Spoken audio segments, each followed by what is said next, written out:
Good morning, everybody. I'm so glad that you are here at the M3 conference.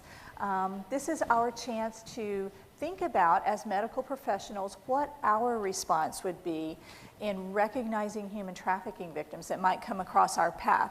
So we're going to talk about raising your awareness so that you can identify them and then really provide quality referrals or treatment for them in a clinical setting.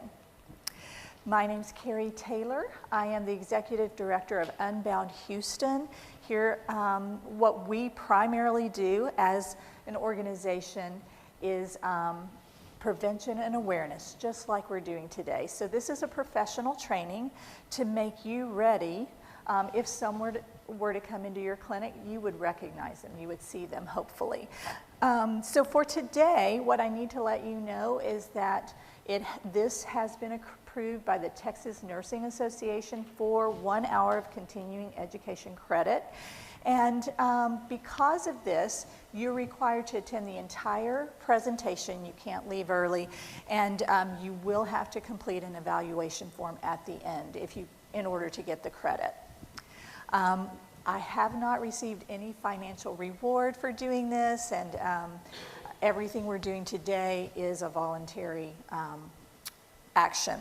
So I'm just going to read through these goals to make sure you know what you need to know by the end of this session. We are equipping RNs and other medical professionals to identify potential signs of human trafficking for people who may come across your path. We want you to be able to summarize their immediate healthcare needs. We want you to integrate a multidisciplinary care model as you're taking care of them. What other professionals would you need to call on in order to render really good services for them? We want you to know about new resources, maybe that you don't have available to you yet. And then we just want you to understand that there is a role for nurses, doctors, and other medical professionals in prevention and treatment specifically for human trafficking victims. So let's make sure we're all on the same page today with the definition of human trafficking. Now, if you look at this first paragraph, that is the legal definition. It's kind of hard to say, come up with legislators and lawyers to make sure all of the moving pieces are there. But if you understand that bottom sentence, then you know what human trafficking is. It's a sale of another person's body or their labor in exchange for something of value. Now, that something of value usually is money, but it doesn't have to be. It could just be for drugs. It could be in exchange for rent. It could just be in exchange for a safe place to stay tonight, right? But the key there is that it's another person's body or their work that's being sold. Someone else is making the decision about whether or not they'll be sold, how much they'll be sold for, and they are the ones keeping the reward for all of the labor. And then we need to probably break the definition down just a little bit further into action, means, and purpose. So you don't have to be the mastermind of the whole operation to be charged with human trafficking. If you do any one of these things, that could end up in resulting in a charge of human trafficking.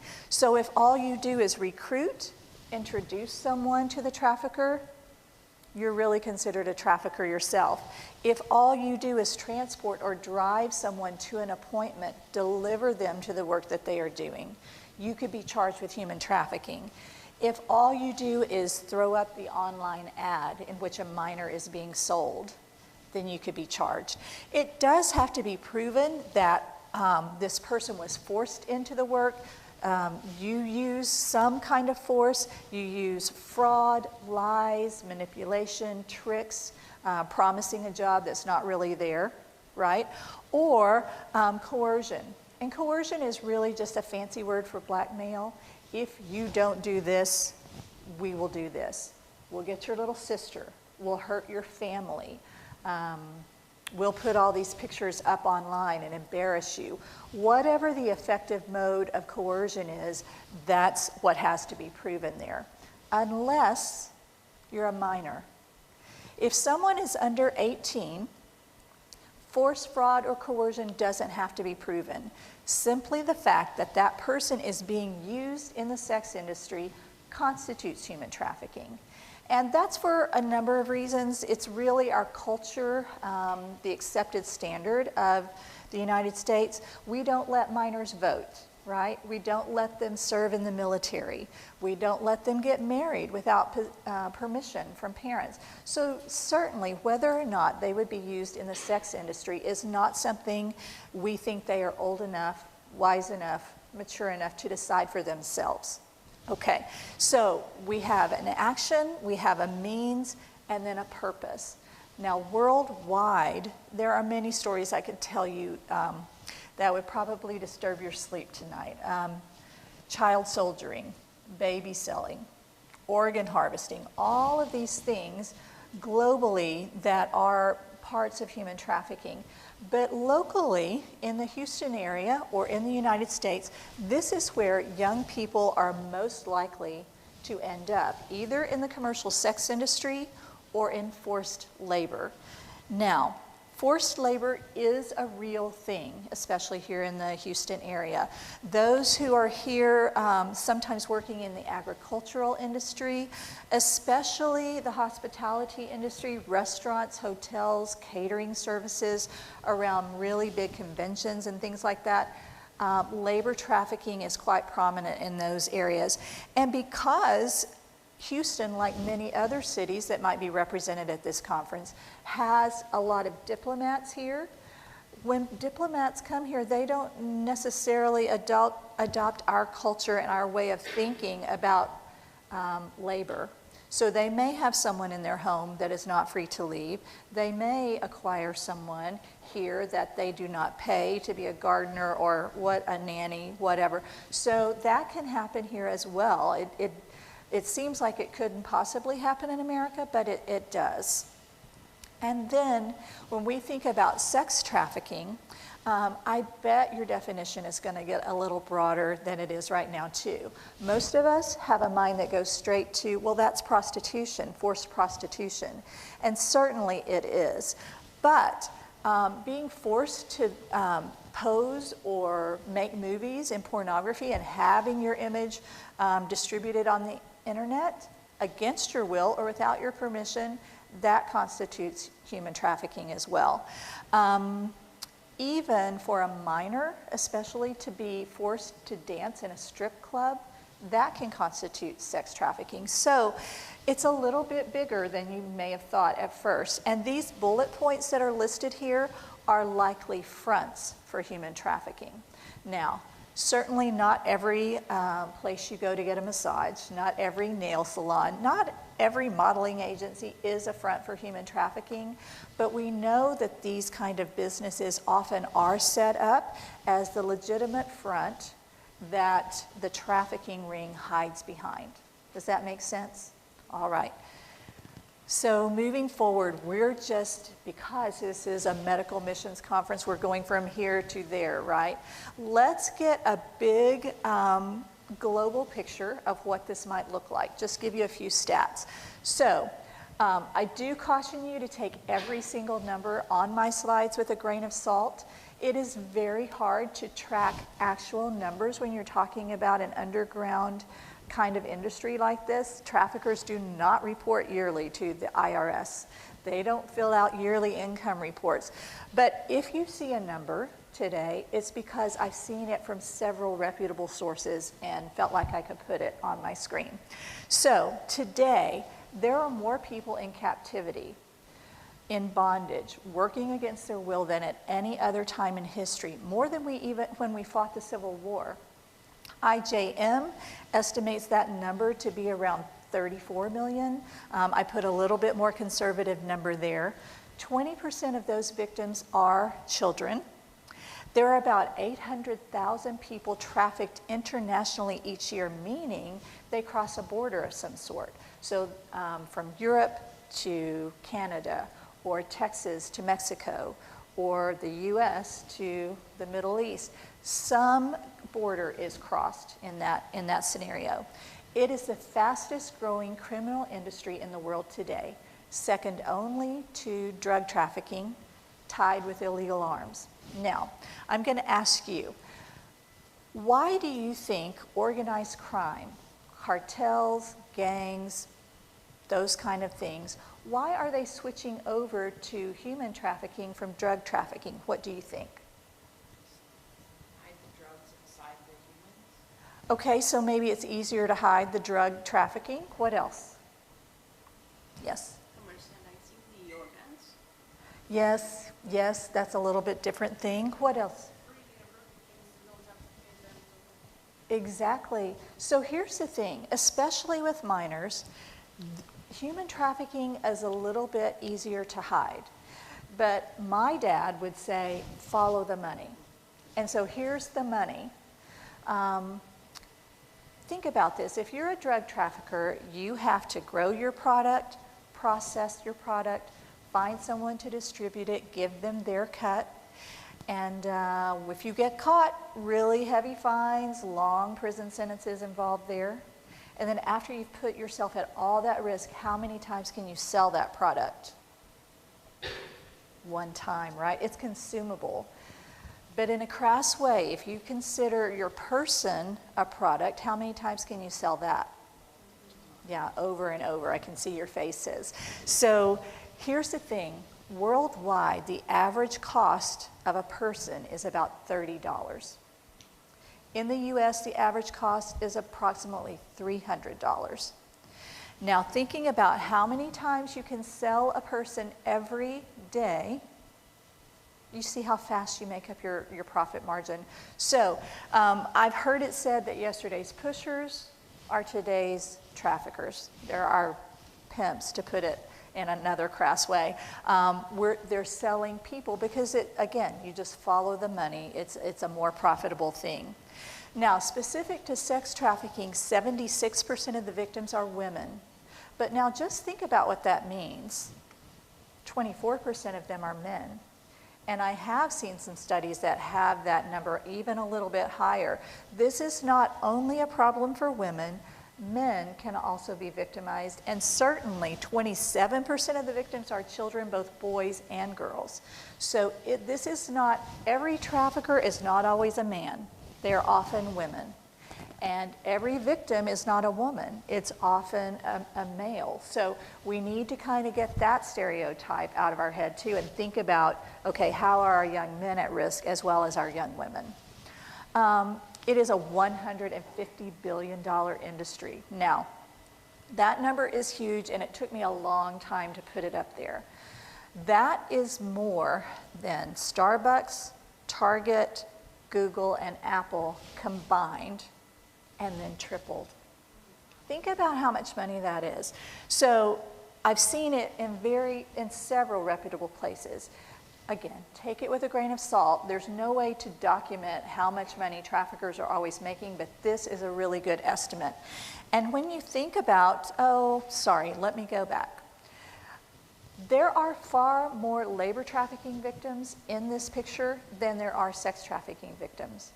But 2/3 of the profit, 99 billion of that 150, comes from sex trafficking. So if that's where the profits are coming, what do you expect to grow? Again, yes, the sex trafficking. That's really probably what's going to grow. And then I think that statistic in the top corner there is what got me in the fight.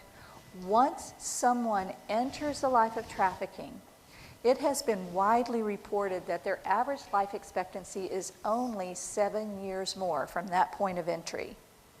Now, there's some question around that. Maybe it's a little bit longer. Maybe that's not exactly 7 years.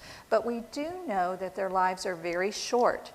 So, why do you think they die so quickly? What makes their life short? What ends their life? They're broken, like emotionally, right? So, depression, hopelessness, suicidality, right? What else? Drugs. Drugs are almost always a part of the problem, so lots of overdose. Here's the thing, traffickers often use drugs to control a victim in the beginning to keep them from running away. But think about this. In the United States especially, I'm not going to say you will never see it. Sometimes you will hear these very sensational reports of someone found chained to a bed or locked in a closet, but that's not how it typically occurs here. Most victims are free to move about, come and go, right? But what is the most important thing to a drug addict? Their drugs, their next hit, right? So if purposefully that trafficker can addict their victim and become the source of that addiction, they don't have to worry about them running away. They're always going to come back. They have these invisible chains that keep them bound to the trafficker. And I've often heard, well, why don't people just run? Why don't they leave? Why do they stay? This is one of the reasons they stay. They're bound through their addiction. So yes, overdose is a big reason. Somebody threw out another reason or two. What else? Diseases. They're very prone to not only sexually transmitted diseases, but any kind of disease, right? Because they're not going to the doctor, they're not getting vaccinated, they're not getting preventative health care, going to the dentist, anything like that. So as you'll see later, that's an indicator, advanced disease stage that shouldn't be so advanced. Anything else that you can think of? It's a very violent life, let's just say that. Murder is the #1 reason these victims die. They suffer numerous beatings at the hands of the people who buy them and sell them. So it's a terrible life, a violent life, characterized by manipulation, control, and abuse. This is what awaits one of these victims once they enter the life. So now let's Google in a little closer. We've been talking about the entire world and we've referred to the United States, but in Texas, how do we know what's going on here?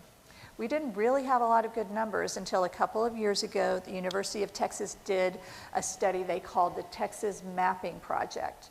And their results showed that on any given day in Texas, there are about 313,000 victims of human trafficking in our state. And of those, 79,000 of them are minors and what we call transitional youth, those kids 18 to 25 becoming an adult who are victims of human trafficking. 79,000 is the size of a city. And I believe those numbers are low because the information was gathered through self-reporting. So people who don't identify as a victim or people who are afraid to disclose, that they're not counted in those numbers, right? So let's think about medical professionals and how this all relates to us. In studies by Baldwin in 2011, what we found is that when we were interviewing survivors who had somehow made it out of the life, they said that during their captivity, they came in contact with medical professionals more than once. They were sitting in an ER, they were sitting in a clinic, but that medical professional just did not know what they were looking at. They didn't see me. They didn't recognize me. And I know that you are in this profession not so you can miss people, right? We can change this. We really can change this. So we're going to talk about how do I identify that victim in the medical setting and how do I appropriately respond once I do recognize them. So here are some common characteristics. Characteristics that many victims share across a wide spectrum. So when you are taking medical histories and you find that there is addiction in the home, you need to know. Remember what we talked about? Addiction makes you do things that normally you would not do. We are finding more and more that when children in a home also have a member of their family, a father, a brother, an aunt, anyone in proximity in that home who is struggling with addiction, their risk of being trafficked goes way up. So that alone, it doesn't even have to be the person you're looking at who's addicted, but if it's in their home, they become more at risk. Any kind of unstable home life where there is disjointed relationship with parents, moving about from custody to custody, non-custodial parents or whatever, that can create vulnerability. Homelessness, for sure. Now, homelessness includes children classified in foster care. So notoriously, those children run away because there is a lot going on in the home that was not safe for them, and then maybe they're in a new situation that is just as traumatic to them and they run. So they are particularly at risk. Family members or peers affiliated with gangs, hello, that is what gangs do. They traffic young girls and women involved with them. Having a low socioeconomic status can in itself be a risk factor because traffickers will use really nice things, expensive clothes, nice trips, the promise of fancy parties to lure people, and that's kind of a hook for them. And then even identifying, having gender identity issues, identifying as LGBT or questioning, that again makes you a target for a trafficker. It's someone he believes or she believes they can easily manipulate and frankly that they can really use. So here's another thing to consider. When we talked about those in foster care as being highly at risk, but really anybody in the system already in some way or another through CPS, or maybe they're on probation, have been in detention, they're in trouble in some way, those are highly vulnerable people. So writing that in a chart makes you know, okay, here's another risk factor for them.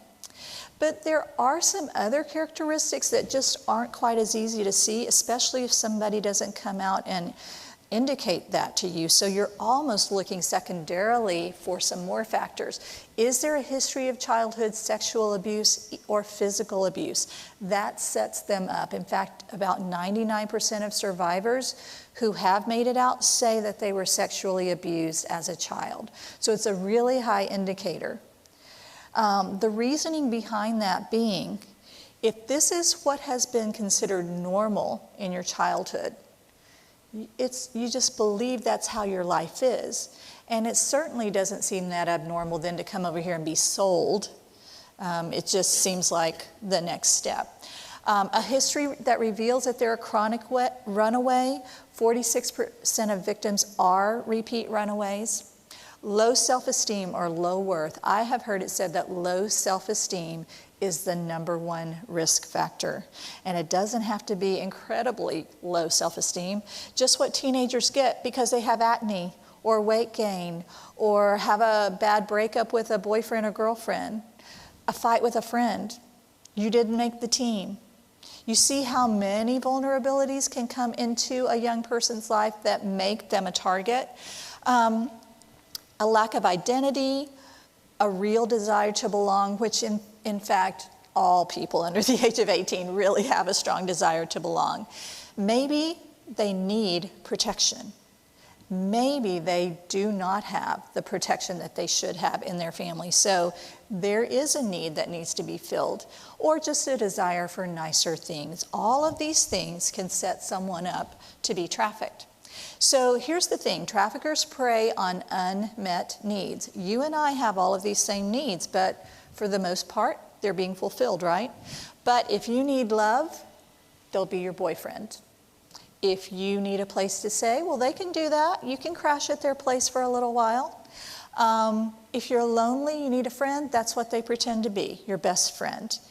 If you need a protector, they will also do that. Think of the gang structure and people who navigate to that. You have a dream that seems impossible, well, they know people in LA and New York and Nashville. They can help your dreams come true. They will wear whatever mask they know you have a need for, and that's how they move in on your life. So, in a medical setting, you might think that the trafficker is never going to be with the victim when you see them, but that is not true. Often, they will accompany that victim to medical care. Now, what they let you know that they are is they may pose as a friend or even a family member or a boyfriend. Often there is a position that works for the trafficker called a recruiter. There's another term for this person called the bottom, which means they're in charge of scheduling all of the appointments for the victims and kind of they run the business as a trustee. Realize that they are also a victim, most likely, and so they are instructed not to let that person out of their sight. Don't let them answer the wrong question. So you've got somebody pretty attached to your victim in the clinic. Now, sometimes I've heard reports they just are obviously acting as the pimp or their manager. They don't even try to hide it. That's a pretty brazen person. It doesn't normally happen like that. They could be a U.S. or an international employee who is holding all of the documentation for this person. They are in charge of their passport, their birth certificate, their Social Security, all of those pieces of documentation that normally people hold for themselves, right? They could seem like a very legitimate employer. Someone wealthy who brings in their gardener, someone wealthy who brings in their nanny, whatever. It can look a lot of different ways. But when they accompany them, the trafficker will fill out all the paperwork. They are not doing their own paperwork. That's not normal for an adult, right? They do all of the talking and they possess the documentation. Now, in the case of a minor, that might not seem so unusual. Might not be a red flag. However, if you're 16 or older and you have a driver's license, that's usually, you're holding that. So just be mindful of that, particular scene. Okay, another thing that I think will help you recognize victims in your medical setting is if you realize what this paradigm looks like. What is the mindset of the trafficker? Well, first of all, he considers the victim to be a commodity, a product, something to be used in order to make money. And therefore, the people who buy them are customers. You've heard the customer's always right. Yes? It holds true in illegitimate business too, so that clients or customers are permitted to do anything they want with this victim, and it often results in pretty severe injuries. In the sex industry, condoms are rarely used, so you know what the indications would be there. Traffickers desire maximum profit at all times, so they're not going to waste any money with preventative health care. They can always find another person if this person if they lose them. So they're not getting vaccinated, they're not going to the dentist, and they definitely do not have health insurance, those kind of issues. And for labor trafficking, it could even apply to a sex trafficking victim, but certainly in a work setting, they're not trained in body mechanics, ergonomics, work hardening. None of those kind of trainings are happening, so you might expect some kind of injuries like overuse of joints or back injuries from incorrect lifting. You would see that kind of an injury. The first attempts at care are going to be really unprofessional and unsanitary quick fixes, something they just do to keep the person working before bringing them in, right? And you need to also realize this: if this person has been brought into your clinic for this medical care, they're not coming back for follow-up treatment. When they finish this round of antibiotics, don't expect them to be coming back. They're not going to come back to get stitches out. So realize your contact with them right now may be your only contact. If you're going to act, don't wait till they come back. You're not going to see them again. Here are the living conditions that they will put these people in. Really crowded living conditions, because everybody's not going to get their own room, right? Poor sanitation, poor ventilation. Toxic exposures are really not worried about in this sense, especially in regard to sex industry. Lots of sleep deprivation, being off schedule because you work all night and really long hours. Very poor nutrition. We've heard some people say that I just eat what I find. We've also heard people say, well, they give us $10 for the week, so they survive on Red Bull and Cheetos. It's not a nutritious diet that they have. Dehydration, Overexposure to heat and cold, think about what it's like if you don't have heat or air conditioning, especially here. And then bacterial or airborne contaminants. So describing that, tell me some disease processes you might expect to see in a client that comes to your clinic. You might see scabies and Okay. crowded conditions. Yes. Anything else? Yeah, maybe TB, maybe something like that. So all of those diseases that you might expect to see in maybe someone coming from a poorly developed country, a third world country. Well, here they are right here in America. There's not a good reason for them to have this disease process. And then another thing we need to understand, not only is the trafficker's mindset, what is my patient thinking? What is their mindset? Well, they've often been exposed to really severe forms of trauma. And so it is going to affect the way that they answer your questions. It's going to affect maybe even their affect. How do they look? How do they present themselves? Is there any dissociation? Do they seem numb? Are they just going through the motions? Those kind of things can be indicators for you. But especially with international victims, whether you're seeing them here in our country or whether you're seeing them abroad on a mission, they really may believe no one can help. And in the setting of the country they're in, that really might be true. Maybe you can, but generally there are not processes set up in many countries. It's not always a given that you're going to get justice. Sometimes judges, sometimes law enforcement, sometimes all kinds of factors can be working against you in a country where bribes and violence control the actions of very, very poor people, right? So think about what those conditions could be. Now, here, if you recognize them here, they've often been very isolated, so they may be a little disoriented, not know even what city they're in, because we know traffickers move them around based on demand. Something really big's happening in Dallas, like the Final Four, they move them all there. Something going on in San Antonio, Fiesta or something, they'll move them there. In Houston, when we have the Super Bowl or the World Series or a convention, they'll move them all here. So often victims recovered don't know what city they're in. That's a red flag. If they can't give you an address, they can't tell you what part of town they're from, be wondering why. That's not a normal thing, especially for a teenager or an adult not to know. They may have conflicting loyalty due to trauma bonding. We know that trauma bonding sets up all kinds of conflicting emotions in people. And so just like with Stockholm Syndrome, subconsciously you develop a strategic plan for survival, which usually means you attach yourself to the biggest, baddest person in the room. So you see how a trafficker could be that person? If I just stay here, I'm loyal, I work with this person, this is how I make it through. This is a strategy for survival. They definitely may have fear of the INS or legal authorities. They've been told, if you tell, you're going to be to jail. You are going to be deported. You are the one who's going to be in trouble. And they believe that because from their country, police may be corrupt, right? You don't get a fair shake there.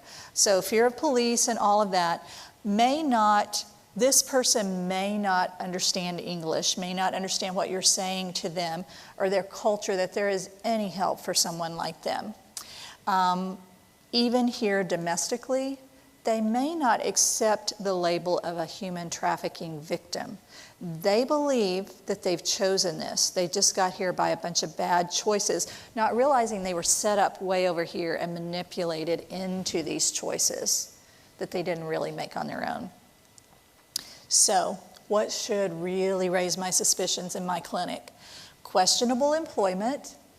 You can always say, what is your job? People who have a legitimate job tell you. They can tell you your work hours. But if the answers are very vague and they won't look at you, That raises suspicion. Depending on the person that came in with them to answer all of the question, another really high indicator there. And then abusive relationships. If you see like fear, looking like, am I going to say the wrong thing? Is it all right if I answer that? That indicates that they are under the control of someone else. Emotional and psychological factors. Okay, so those were a little bit black and white, but think about this. In history taking, how many of us, we're really trying to get it done quickly and move on because we're all seeing lots of patients, we're all doing that kind of work, but we need to be paying attention if we've already got some of these other indicators we talked about and thinking, does their information, does it all sync up or is it contradictory? Because what trafficking victims will often do is they'll say, no, no, no, no, no, everything's fine. And randomly they'll throw you a bone that indicates they're scared, they're surviving, or there's something questionable. They just throw that one contradicting fact out there to see if you're safe. Can I trust you with this? Are you going to act on this? Or are you going to jail me? Or whatever it is, they're going to give you a few pieces that contradict the rest of their story. You may notice obvious depression, suicidality, hopelessness. That is it's always going to be a situation you take seriously, right? So this one as well. Fearfulness, anxiety, trauma symptoms, panic attacks, but even beyond that, you might have full-out PTSD. You might have full-out dissociation. Those things can be present in these victims. The lack of affect. Many of the victims use numbness as a coping tool. That's just how they get through it. So knowing that that is going to be there, and then we talked about the disorientation. Physical factors you're going to see, stories that don't make sense based on what the x-ray is showing you. Much like child abuse, it's going to be that way too, but this person is an adult or a teenager not disclosing their trafficker versus their parent. A history of many STIs, UTIs, abortions, more than one, those can be evidence that they've been used in this industry. Evidence of sexual abuse. Like we said, customers are not gentle partners. Those next two indicators there are kind of hard to think about, but they go along with the trafficker's goal of maximum productivity.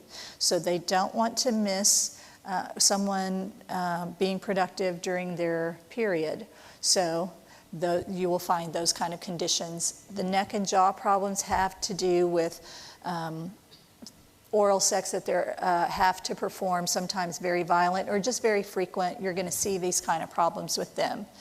Even just regular bruising, scarrings, these other things are indicators that someone's being not only abused but regularly sold. Now you will see bruising in different forms of healing, right? You'll see some old bruises, some new ones. That indicates they're getting them often, and it's something you have to be aware of. This is a key one for you guys. Delayed medical care. There's no reason for diabetes to be untreated. What happens to you if diabetes goes untreated? You die eventually in the end.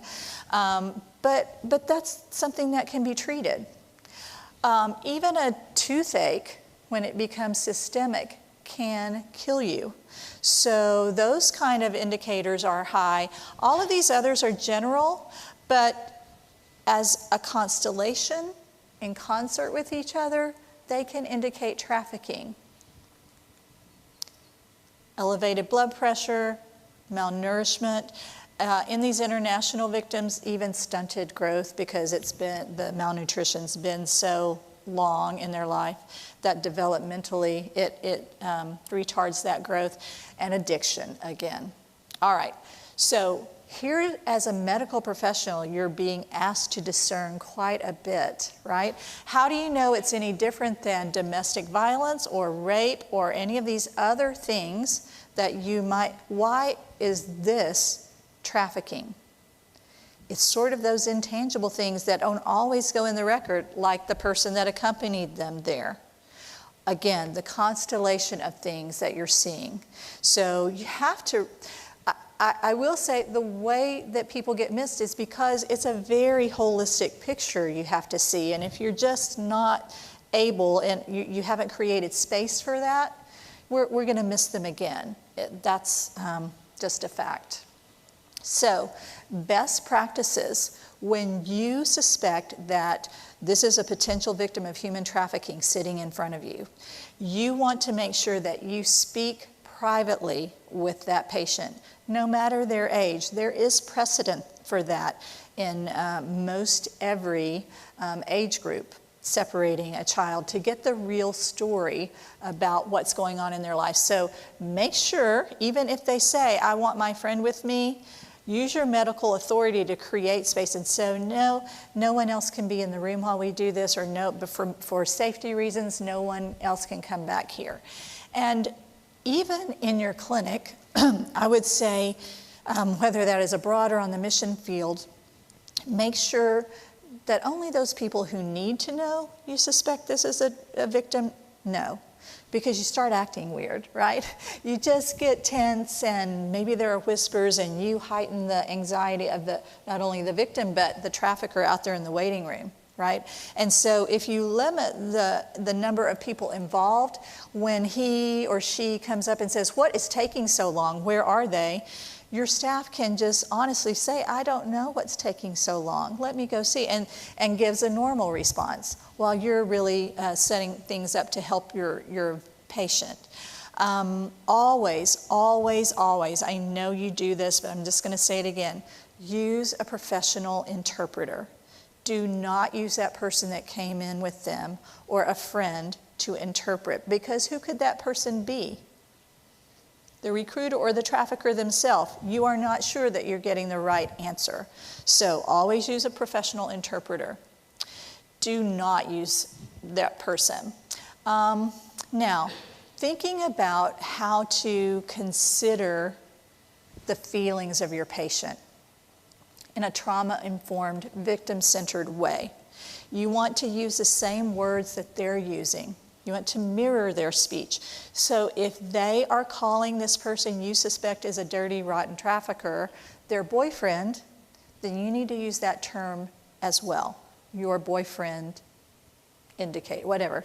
So that it just doesn't, first of all, create a boundary that doesn't need to be there, or just heighten anxiety. Be open to really unfamiliar narratives or stories. As nurses and doctors, I bet you've heard your share of unfamiliar stories already, but don't react with disgust or shock or incredible pity. You need to just receive it in a non-judgmental way so that they're safe to throw it out there for you. They're really continually pressing and seeing if you're safe. Don't give them a reason to think you're not. Use trauma-informed practices. There's a lot of literature about that out there. I'm not going to go beyond what we've just said, but make sure that that is how you're treating these patients. One way you can do that is to ask very simple and direct questions. If your brain has been inundated with a lot of high adrenaline activity for years and months at a time, it does not process information like it did before. So don't use long questions with lots of clauses. That will be hard for them to process. What type of work do you do? And what you could do if you want to is just, I will supply these slides for you, or you can take a picture. What are your work hours? Does someone forbid contact with your family? Do you get to see them? Can you get another job if you want? Yes or no? If they answer no, there you go. You've got a lot of proof right there. Can you come and go as you please? Where do you eat and sleep? Very key. They really might throw something out there. Well, me and lots of other people share a mattress in the back. What's your reaction there? That's a high indicator. How many people are there in this one house?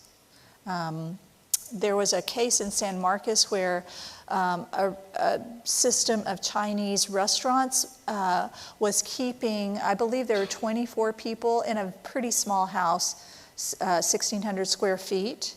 Once they thought they had a job, but they got here and they had to pay rent. They had to pay for their uniform. They had to make all of these payments that never equaled their salary. So it's basically like this old-fashioned debt bondage situation. That's human trafficking as well. Is it clean?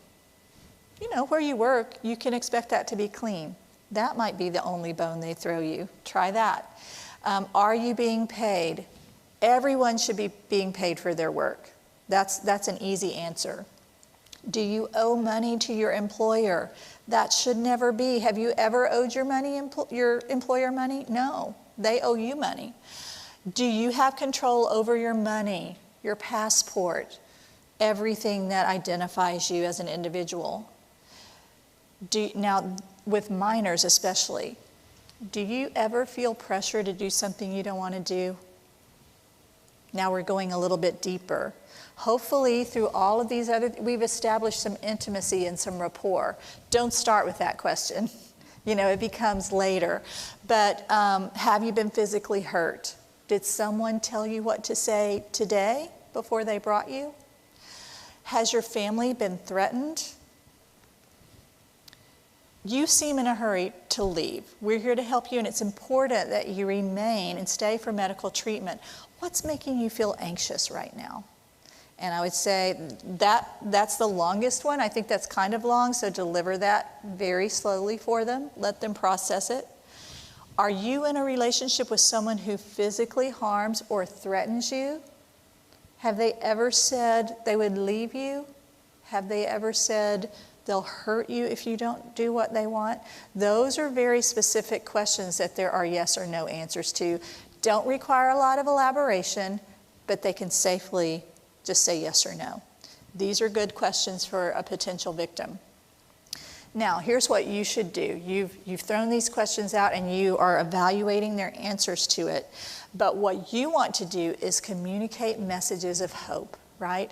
Because they may have just walked into the place they're only going to get help from, nowhere else. And so here's what they need to know. They do have rights. There are rights that each individual has. You have rights. You're not alone, and you're not to blame for this. It's not your fault that you're being used this way, right? You are entitled to services and help. You would be surprised at how many of them do not believe that they are, that there's any way they could get help. Communicate that to them. And then while they're in your clinic, if you know you're probably not going to see them again, please try to assess their safety before you release them. Are you afraid to go home? Do you have a safe place to stay? Again, you might get an answer here. What would happen if you didn't return to the work site or the residence this evening? That could be very telling. They might say something very quietly like, they'll hurt my brother. They have my baby. Things like that. Those are answers that they might throw out there. So, let me communicate this to you. As a healthcare worker, even as a missionary on the field, it's not necessarily your job to rescue everyone, right?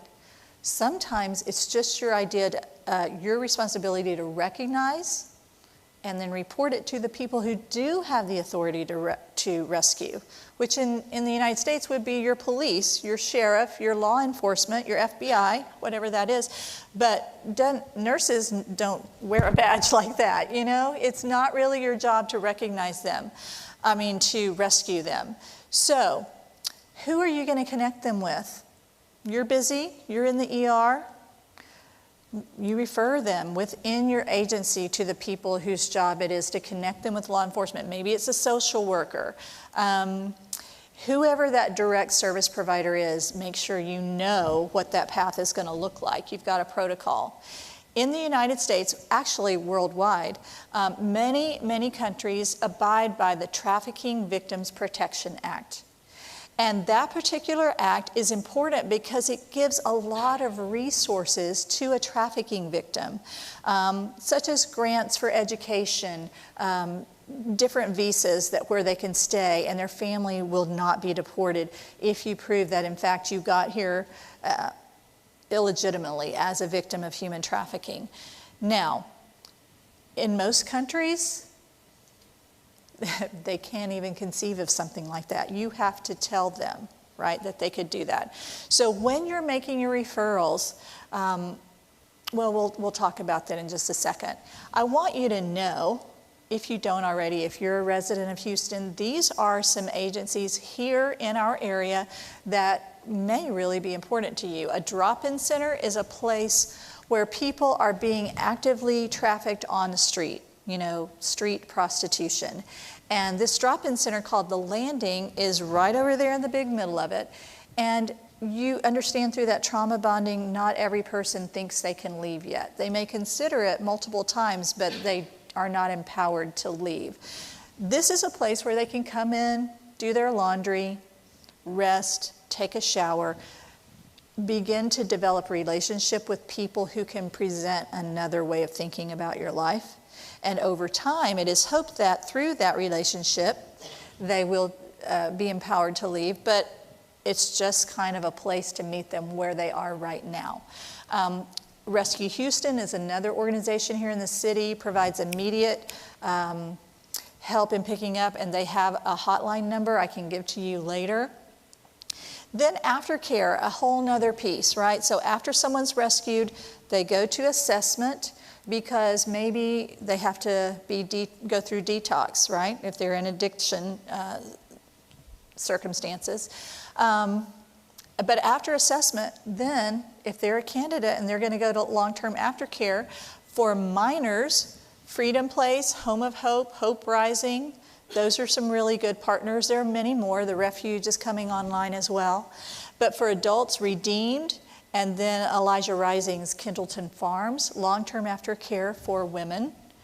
And then if you just need an advocate right there in the moment to come and help them through the police interview, make sure that their immediate medical needs are taken care of, or if they need a legal representation advocate.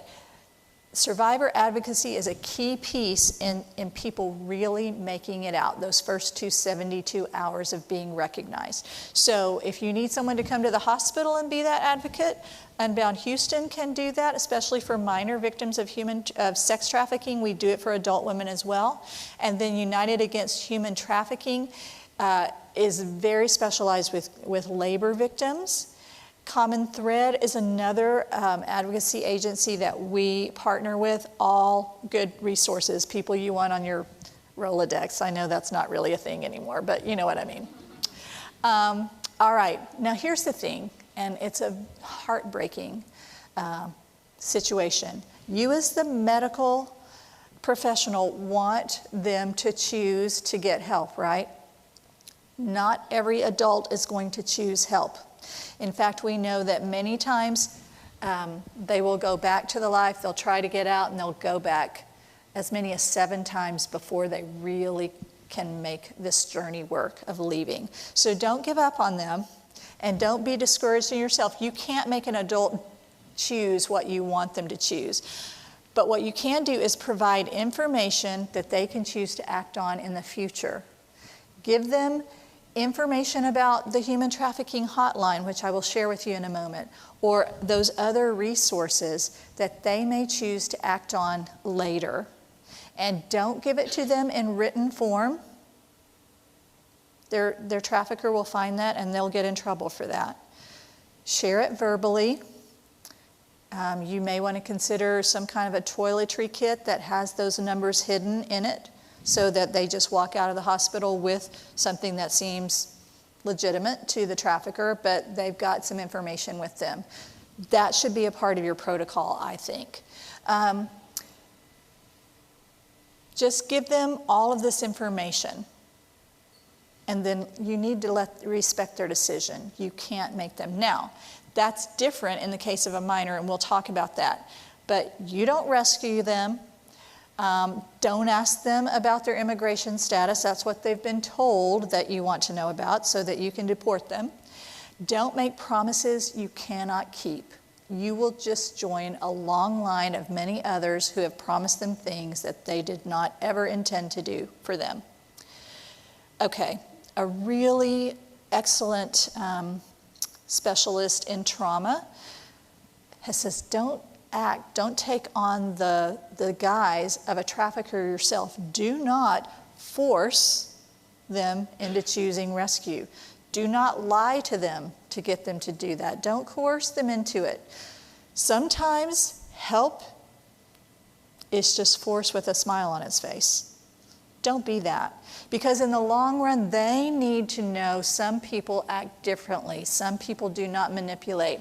In their recovery, they're going to need to know they can trust people that keep their word. So don't take on that particular guise. I know it's very tempting, very tempting. As you're developing your protocol for response, here are some really good tools. Healthtrafficking.org, or healtrafficking.org has come up with a great protocol. You may just want to order that and see how that applies to your work setting, your mission hospital, whatever. There's another one from the state of Maryland that I think is really good. This particular one, I think this is my favorite. It's called I Care, and it is from Shared Hope International. Just a really, really good guide on developing protocol for how you want to make this happen in your hospital. So think about this. Based on everything that I've said, where you're likely to see these patients in the ER, maybe through pediatrics, maybe through labor and delivery, somewhere like that. Who needs to be on this team, this response team? Social workers for sure. Who else? Security, yes. Who knows what that trafficker is going to do? We need to make sure secure the room. What else? A sane nurse. Those people who do forensic exams and get the qualitative data they need for conviction later on down the road. What else? Let's look here. So the sane nurse was mentioned, security. If you're the nurse who identified, you want to tell your supervisor? That might be a good idea. So maybe the nurse and the supervising nurse, but beyond that, I don't know that you have to have anybody else right there, no. Infectious disease? Maybe. Psych? Yeah. How am I going to respond to this traumatized victim? That might be your best resource. So I'm sure there are other answers to that question, but at least those. You did not choose this as a medical professional because it's an easy job, right? But you can do hard. That's why you've said yes to the Lord. It's why you have said yes to this profession. You're going to do what the term is now called interdiction, going a little further than you normally would. And hopefully you feel empowered to do that today. Now, we talked about the reporting, and sometimes you have to let an adult go. What about a minor victim? Aren't you by law obligated to report even if you just suspect abuse of any sort? So you have to report it. Qualitatively, I'm going to ask you to do something for me. When you report this case to CPS or DFPS, whatever your protocol says, please don't just say abuse. Please say, I suspect human trafficking for these reasons.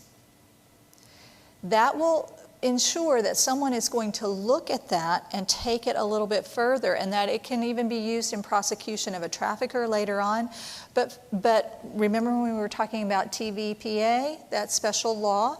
They're going to be entitled to many services that are specialized for human trafficking victims that they would not get as just a typical CPS referral. So make sure that you indicate that on any documentation or referral that you make. All right? Are there any questions right now? That really concludes the bulk of the training. I hope you found it useful. We're going to ask you to fill out an evaluation form now that hopefully indicates you know more than you did about this when you came in. But I'm just very grateful. Thank you for letting me be in front of you, and thank you for saying yes to this really hard job. You now know something you didn't know, and so really you've taken on a little bit more responsibility. You're going to carry some water here on the mission field, in your home clinical setting, in your community, your neighborhood. Thank you so much.